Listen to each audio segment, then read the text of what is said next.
While British lawmakers voice concern over attacks on Hindus in Bangladesh, their own backyard exposes glaring contradictions. A nation quick to point fingers, yet reluctant to address the silent struggles of its minorities at home. Namaskar. I am Suruchi Das and you're watching Rhythm News. Let's delve into a story that has captured international attention but raises concerning questions about priorities and principles. As tensions escalate in Bangladesh with attacks on the Hindu minority community, British lawmakers have taken a strong stance, condemning the violence and urging action. However, this vocal advocacy shines a spotlight on a troubling paradox. While the UK steps into global debates on minority rights, it seemingly turns a blind eye to challenges faced by its own minorities, including Hindus. In today's debate at the House of Commons, Conservative MP Bob Blackman alleged an attempt at ethnic cleansing of Hindus in Bangladesh since Sheikh Hasina's ouster. Blackman highlighted horrifying incidents of arson, vandalism, and the arrest of religious leaders, including the ISKCON Hindu priest Chinmay Krishnadas. He emphasized that the UK, having supported Bangladesh's independence, bears a moral responsibility to intervene.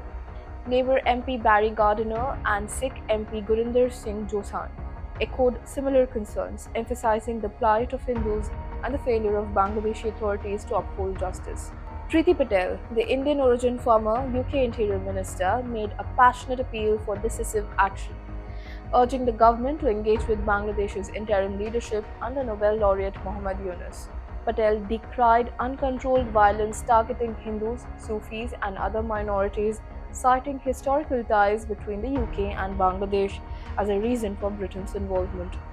She also drew attention to the arrest of Das, describing it as a violation of fundamental freedoms. The sharp rhetoric contrasts with UK's track record on addressing religious and racial challenges within its borders. Reports suggest Hindu communities in Britain have faced rising instances of hate crimes, often overshadowed by broader narratives.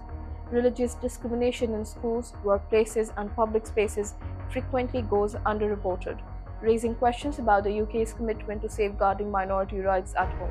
Adding to the complexity, the Foreign Commonwealth Development Office issued a travel advisory warning British citizens against non-essential travel to Bangladesh, citing escalating violence.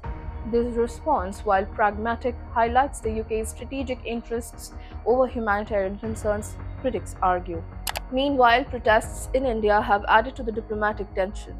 A demonstration in Agartala turned volatile when protesters reportedly vandalized the Bangladeshi Assistant High Commission, an incident that India's Ministry of External Affairs called deeply regrettable. Historically, India has not shielded away from raising concerns over its diaspora or Hindu minorities abroad, be it through diplomatic dialogues or public campaigns. New Delhi has often intervened to protect its communities, showcasing a consistent approach that some may say UK could learn from. This growing unrest in Bangladesh, coupled with UK's overt condemnation, might strain diplomatic ties between London, Dhaka, and even New Delhi. While British lawmakers' concern highlight the global significance of minority rights, their silence on domestic issues weakens their moral authority.